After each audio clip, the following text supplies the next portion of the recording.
Hi student, आपका मेरे YouTube channel में स्वागत है बच्चों। तो आज आपके लिए लेके आए हम लोग। कल जो है हेलो एल्केन्स ख़त्म किए, तो हेलो एरिन आज शुरू करेंगे हम लोग, ठीक है। तो आप जो है लाइक और सब्सक्राइब कर दीजिएगा। और आज आपके लिए लेके आए हैं हेलो एरिन्स नो। तो हेलो एरिन्स में पहले हमने बताया था हेलो एरिन्स, याद है कि नहीं? हेलो एरिन्स कैसे बना था बताओ। कौन है दुनिया में याद भैया? हेलो एरिन शुरू में नहीं कंपैरिजन किया गया था। हेलो एरिन क्या होती है? हेलो एरिन वो तो अभी फिलहाल बतानी है हमें। एरिन, हेलो एरिन ना। हेलो एरिन क्या होती है? तो देखो, एरिन का मतलब है एरोमेटिक। क्या है? एरोमेटिक ना। क्या है बाबू? एरोमेटिक। एरोमेटिक में होता था 5 लक्षण आपको बताए थे। एरोमेटिक होने के लिए क्या क्रम होना चाहिए? पहला, एरोमेटिक होने के लिए क्या होना चाहिए?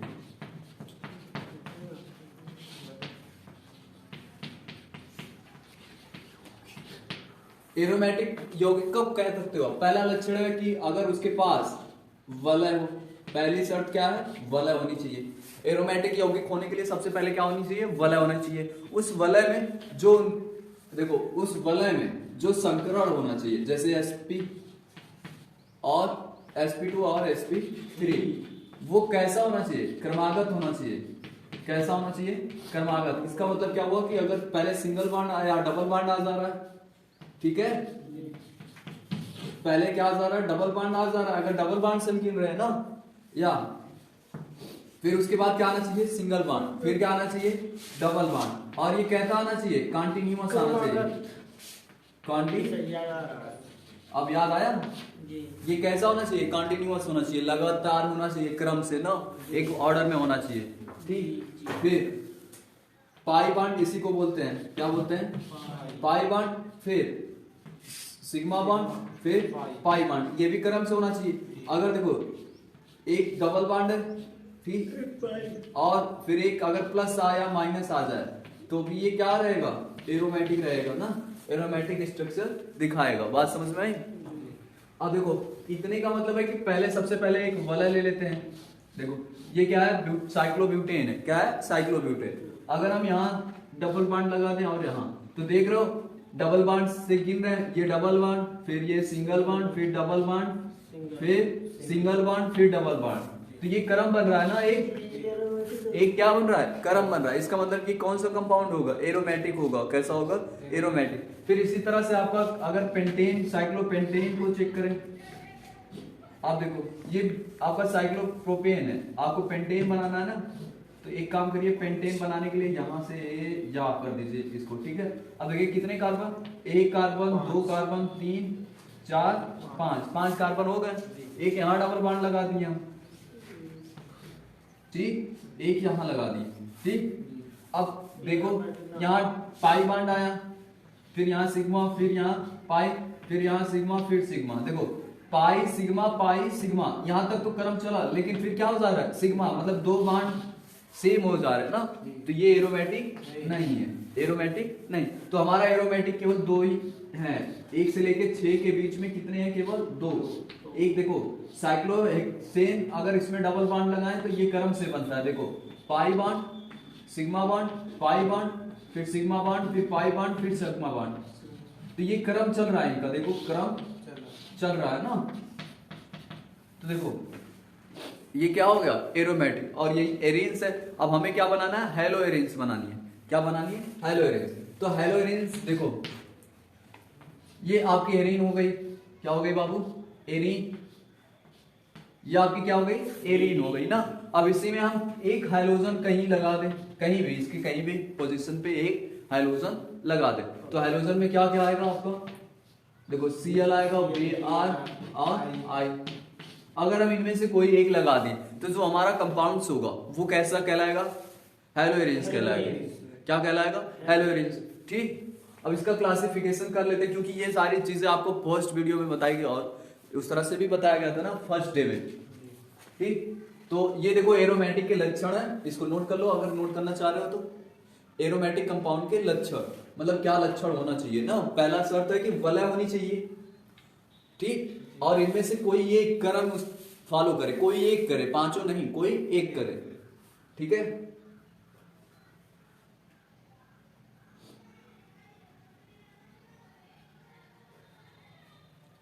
कोई एक क्रम फॉलो करना चाहिए ना।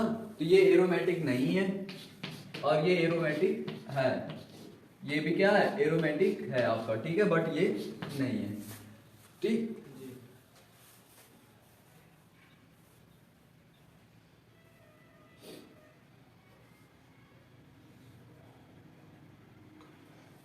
चलो देखो आगे,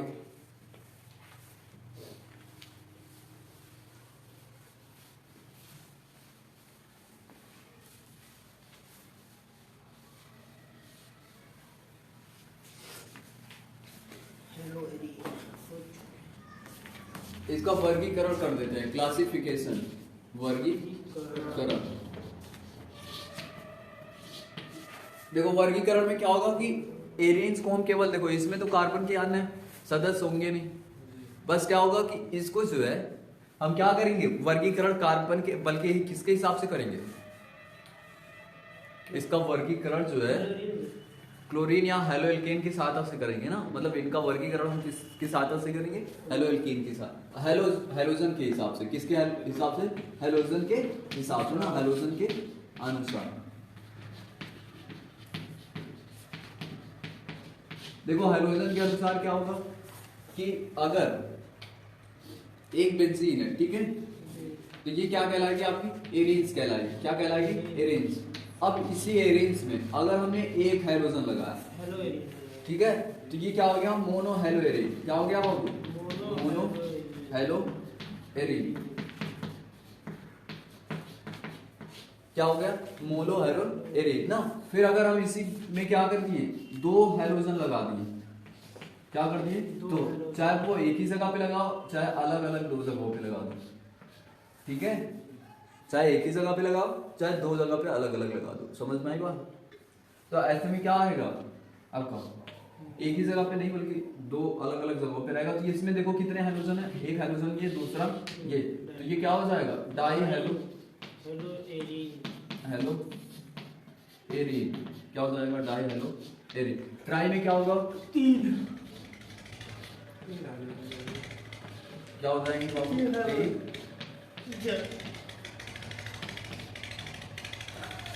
ठीक है, हम कर दीजिए, ठीक है। तो क्या हो जाएगा, ट्राई हेलो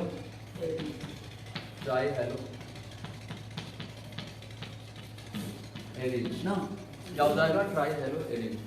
बात समझ में आई। तो देखो मोनो हेलो एरिन क्या है, मोनो हेलो एरिन का मतलब होता है कि जब किसी एरोमेटिक कंपाउंड में केवल एक हेलोजन जुड़ा हो तो उसको मोनो हेलो एरिन कहेंगे, दो हेलोजन जुड़ा हो तो डाई हेलो एरिन कहेंगे, तीन जुड़ा हो तो ट्राई हेलो एरिन कहेंगे, ठीक। बात समझ में आई। अब इनके बनाने की विधियां देख लेते हैं, लिख लो, नोट कर लो, मोनो हेलो एरिन वर्गीकरण में पहला नंबर एक मोनो हेलो एरिन, नोट करो। फिर इसके बाद है बनाने की विधियां, क्या क्या बनाने की विधियां,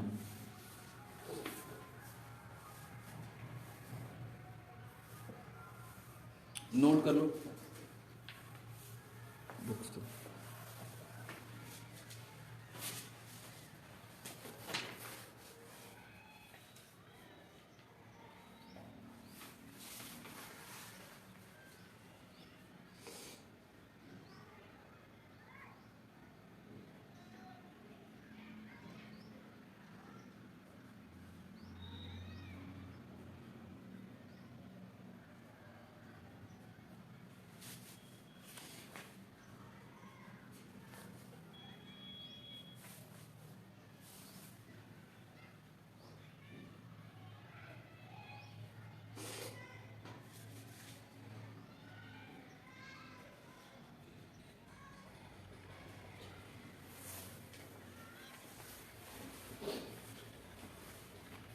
नोट हो गया तो देखिए आगे जो है, पहले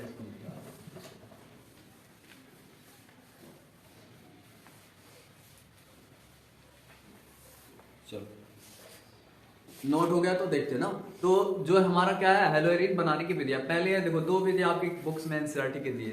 पहला है आपका हेलोजनीकरण, क्या है बाबू, हेलोजनीकरण, हेलोजनीकरण।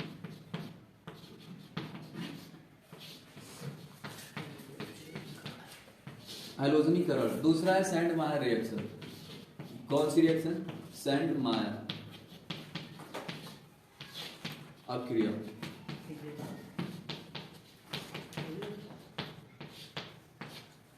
देखो सेंड मायर अक्रिया जो है यही सबसे मेन है, यही सबसे आपका क्या है, मेन है ना। आपसे सेंड मायर अक्रिया बहुत बारी पूछेगा, क्यों? क्योंकि इसमें एक खास बात है कि सबसे पहले आपको डायजोनियम लवण प्राप्त होगा, उस डायजोनियम लवण से आप एल्कोहल भी बना सकते हैं, मतलब फिनॉल भी बना सकते हैं, ठीक है, एरोमेटिक ऑफ फिनॉल, एमीन्स, सारी चीजें आप बना सकते हैं। तो ऐसे में डायजोनियम लवण बहुत काम का चीज है, डायजोनियम लवण जो है बहुत ही काम का। तो इसमें से डायजोनियम लवण के हिसाब से आगे आप अन्य जो है रिएक्शन कर सकते हैं, ठीक है। तो अब देखो जैसे हाइड्रोजनीकरण है, पहला हाइड्रोजनीकरण ना, तो हाइड्रोजनीकरण में क्या होता है कि जब पहला हाइड्रोजनीकरण है तो हाइड्रोजनीकरण में जैसे आपने किसका हाइड्रोजनीकरण करवाया था? एल्केन का।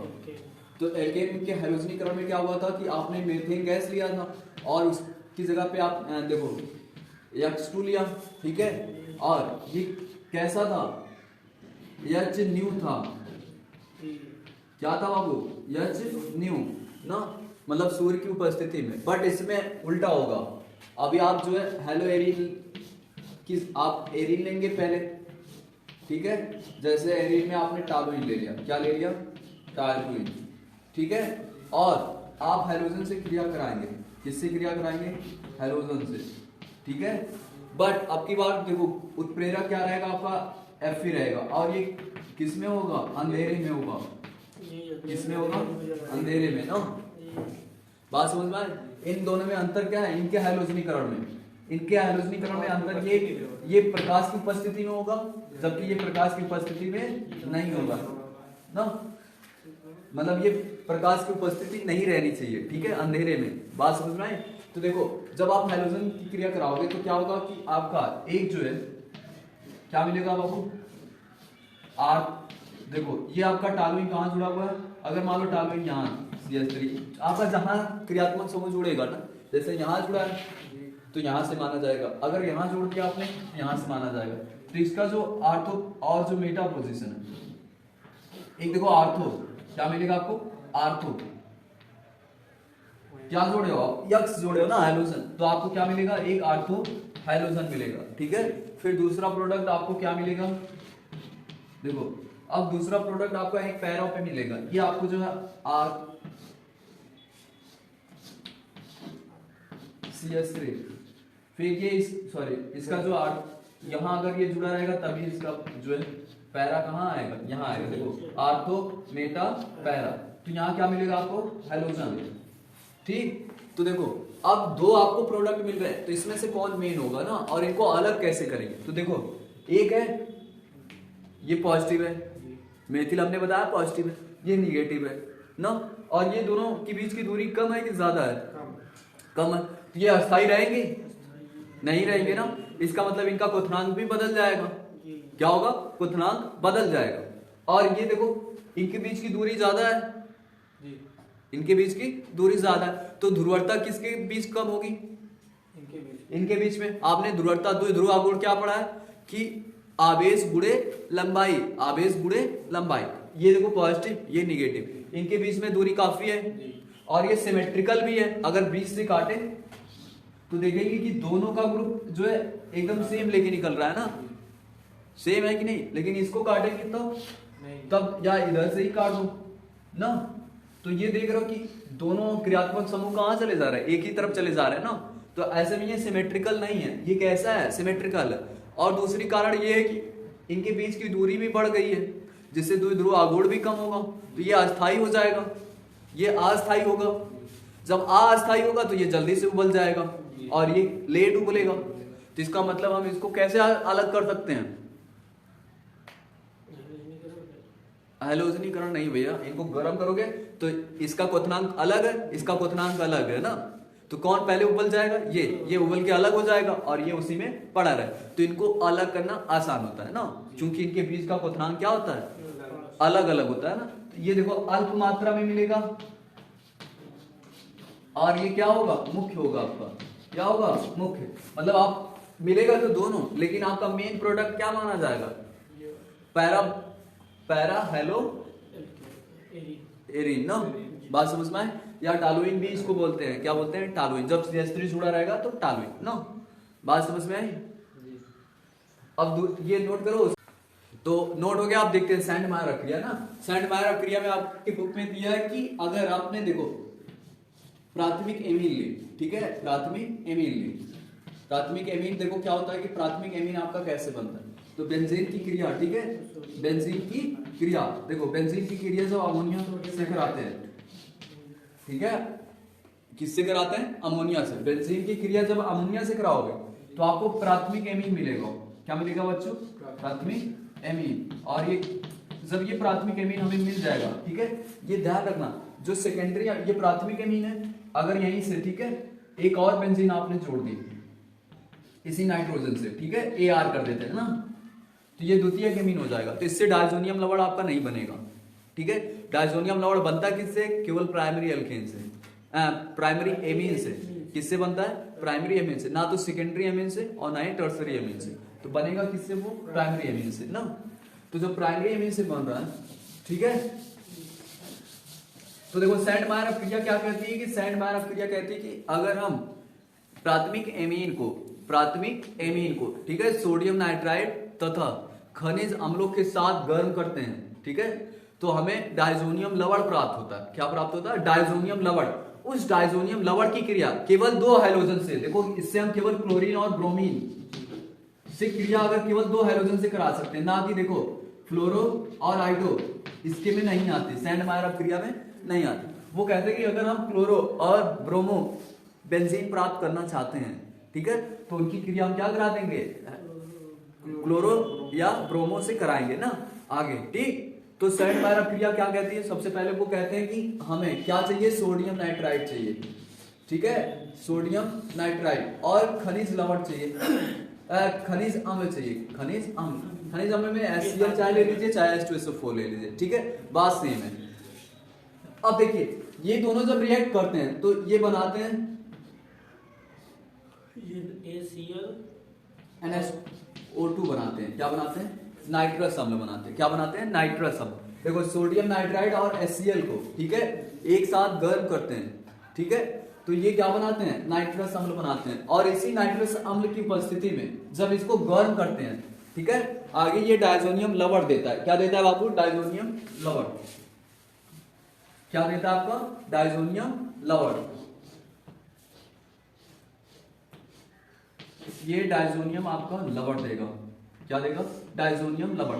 डायजोनियम का मतलब क्या होता है? देखो डाई एजोनियम, डाई का मतलब 2, एजोनियम मतलब नाइट्रोजन, और जब ये नाइट्रोजन है, ठीक है, लवण कह रहे हैं तो इसका मतलब ये पॉजिटिव और ये निगेटिव। तो देखो हमेशा क्या बनते हैं? साल्ट जो होते हैं वो आयनिक कंपाउंड होते हैं। क्या होते हैं? Ionic compound. तो ये जो है डायजोनियम प्लस होगा, ठीक है, डायजोनियम आयन, और ये क्लोराइड होगा। तो यही मिलके क्या होते हैं? डायजोनियम लवण बनाते हैं। क्या बनाते हैं बाबू? डायजोनियम लवण। अगर अब इसी डायजोनियम लवण को, ठीक है, हम केवल किसके साथ गर्म कर सकते हैं? HBr ले लें चाहे HCl, ये दोनों हाइड्रोजन केवल यूज कर सकते हैं, ठीक है। तो हम जब क्रिया कराएंगे तो हमें क्या मिलेगा? या तो आपको 2 प्रोडक्ट मिलेगा। HBr से कराओगे तो आपको क्या मिलेगा? ब्रोमोबेंजीन मिलेगी। क्या मिलेगी बाबू? ब्रोमोबेंजीन। और ये ब्रोमोबेंजीन, ठीक है, दूसरा क्या मिलेगा आपको? क्लोरोबेंजीन, ठीक, क्या मिलेगा? क्लोरोबेंजीन, ठीक है। अब इसका मैग्नीशियम देख लेते हैं। देखो सबसे पहले ये क्या होता है कि HCl प्रोटॉन देगा आपका। क्या देगा? प्रोटॉन। HCl जो है सबसे पहले एसिड क्या देते हैं? प्रोटॉन देते हैं, H+ देगा, और Cl- देगा, ठीक, बात समझ में आई? उसके बाद स्टेप 2 में देखो ये जो नाइट्रस अम्ल है, क्या है? नाइट्रस अम्ल। देखो नाइट्रस अम्ल कैसे जुड़ा होता है? ये NO फिर N double bond O2 O से, ठीक है, ये नाइट्रस अम्ल है। कौन है? नाइट्रस अम्ल, ठीक। अब देखो इस जो नाइट्रस अम्ल में दिख रहा है ना, ये जो नाइट्रस अम्ल है, ठीक। अब इस नाइट्रस अम्ल क्या करेगा कि ये जो ऑक्सीजन है, ठीक, अभी इस पे क्या है? इलेक्ट्रॉन बचे हुए। कितने इलेक्ट्रॉन? 4। इनके पास कितने इलेक्ट्रॉन बचे हुए? 4। तो ये नाइट्रस अम्ल जो प्रोटॉन को क्या करेगा? एक्सेप्ट कर लेगा। जो HCl से प्रोटॉन निकला था उसको देखो एक्सेप्ट कर लेगा। तो आगे ये बहुत हम जानते हैं कि ये देखो क्या बना लेगा? H क्या बनाएगा बाबू? O। अब देखो ये एक प्रोटॉन ग्रहण कर ले रहा है, क्या कर रहा है, प्रोटॉन ग्रहण कर ले रहा है, और इस पे क्या आ जाएगा, पॉजिटिव चार्ज आएगा, क्या आ जाएगा, पॉजिटिव चार्ज, ठीक है, क्या आ जाएगा, पॉजिटिव चार्ज, ठीक। अब यही पॉजिटिव चार्ज जो है, ठीक, आगे क्या है आपका N है, फिर क्या है O है, ठीक, क्या है O। अब देखो यहाँ पॉजिटिव चार्ज आया, इस पॉजिटिव चार्ज को खत्म करने के लिए क्या करेगा, ऑक्सीजन इससे बॉन्ड ब्रेक कर लेगा, तो आपका नाइट्रोनियम क्या हो जाएगा, देखो नाइट्रोनियम आयन N2 प्लस, ठीक, सॉरी NO प्लस, ठीक, और H2O क्या होगा, बाहर निकलेगा, क्या होगा, बाहर निकलेगा। ये नाइट्रोनियम आयन, देखो नाइट्रोनियम आयन जो है अस्थाई, बहुत लोग सोचते हैं कि ये अक्रिय है, लेकिन अक्रिय नहीं है। अक्रिय कैसे नहीं है, अस्थाई है केवल, कैसे है, अस्थाई, देखो हम बता रहे हैं। ये पॉजिटिव चार्ज किस पे आएगा, इस पे आएगा, ठीक, तो देखो नाइट्रोजन पे पॉजिटिव चार्ज आ गया, ऑक्सीजन, अभी ऑक्सीजन के पास कितने इलेक्ट्रॉन है बाबू, 4, ठीक, और इस पे एक पॉजिटिव है। अगर ये इलेक्ट्रॉन इसको एक इलेक्ट्रॉन डोनेट कर दे तो इसकी ध्रुवता खत्म हो जाएगी, तो और यहाँ एक क्या हो जाएगा, बॉन्ड पर ब्रेक हो जाएगा, सॉरी बॉन्ड बन जाएगा, ब्रेक नहीं होगा, बॉन्ड बन जाएगा, और ये पॉजिटिव चार्ज किस पे आ जाएगा, ऑक्सीजन पे, फिर ऑक्सीजन है जो पॉजिटिव चार्ज अपना इस पे डोनेट कर देगी, ये बॉन्ड ब्रेक हो जाएगा, तो ये रेजोनेटिंग स्ट्रक्चर उत्पन्न हो रहा है, क्या हो रहा है, रेजोनेटिंग स्ट्रक्चर, मतलब अनुनाद संरचना। बार बार देखो ये चार्ज यहां जा रहा है, फिर वापस यहां आ रहा है, फिर यहां जा रहा है, फिर वापस यहां आ रहा है ना, इसका मतलब ये ऐसे से घूम रहा है चार्ज, पहले ऑक्सीजन पे जा रहा है, फिर नाइट्रोजन, फिर ऑक्सीजन, तो इसका मतलब क्या हो रहा है, इलेक्ट्रॉन एक जगह से दूसरी जगह भाग रहा है, तो इसका मतलब अस्थाई है, क्या है, अस्थाई। लेकिन अब देखो यही जो है किससे क्रिया करेगा, एमीन से क्रिया करेगा। अब यही जो है आपका किससे क्रिया करेगा, एमीन से ना, तो आगे देखो क्या होगा कि जबकि एमीन से क्रिया करेगा, ठीक है, यहां आपका क्या है, अमोनिया है ना, इसको दिखा दो इस तरह से, एक H। अब यहाँ इस पे 2 इलेक्ट्रॉन है, दिख रहा है कि नहीं, 2 इलेक्ट्रॉन है, तो जब ये इस पे अटैक करेगा तो ये नाइट्रोजन के साथ जुड़ेगा, सीधे नाइट्रोजन के साथ, ठीक है, तो अगर मान लो यही देखो हम दिखा दे रहे हैं कि ये नाइट्रोजन के साथ जुड़ रहा है ना, आगे वाला क्या बनेगा आपका, अब देखो यंग, ठीक है, अब ये जब इसके साथ जुड़ेगा तो इस पे प्लस आ जाएगा, ठीक, और ये नाइट्रोजन फिर ऑक्सीजन, बात समझ में आई। अब देखो आगे एक हाइड्रोजन इसको तोड़ना ही पड़ जाएगा, जब ये जुड़ेगा तो इस पे पॉजिटिव आएगा, तो जब पॉजिटिव खत्म करने के लिए आपको यहां से क्या निकलेगा, एक प्रोटॉन आपका निकल ही जाएगा, एक पॉजिटिव चार्ज आपका निकल जाएगा, यहाँ जो पॉजिटिव चार्ज खत्म होगा, फिर आगे देखो क्या बनेगा, ये जो है फिर ऑक्सीजन बैक बॉन्डिंग करेगा, तो जब बैक बॉन्डिंग करेगा तो ये देखो इस तरह से बनाएगा, डायजोनियम आयन बनाएगा, मतलब ये जो NH2 है, ठीक, और एक पॉजिटिव बनाएगा, ठीक, क्या बनाएगा, पॉजिटिव बनाएगा। अब ये जो पॉजिटिव चार्ज है, ठीक है, यहां से भी एक हाइड्रोजन निकल गया आपका, ऑक्सीजन भी निकल गया, ठीक है, तो कुल मिला के देख रहे हो आप क्या निकल रहा है, एक H2 को बाहर निकल रहा है, क्या निकल रहा है, एक H2, एक H, और ये पहले से प्रोटॉन निकला हुआ H2 को बाहर निकल रहा है। अब ये देख रहे हो डायजोनियम आयन है, क्या है, डायजोनियम आयन है। अब यही डायजोनियम आयन जो है इस Cl से क्रिया करके, इस Cl से क्रिया करके, ठीक है, जो आपने HCl में से Cl आपका निकला था माइनस, इससे क्रिया करके आगे देखो क्या बना लेगा,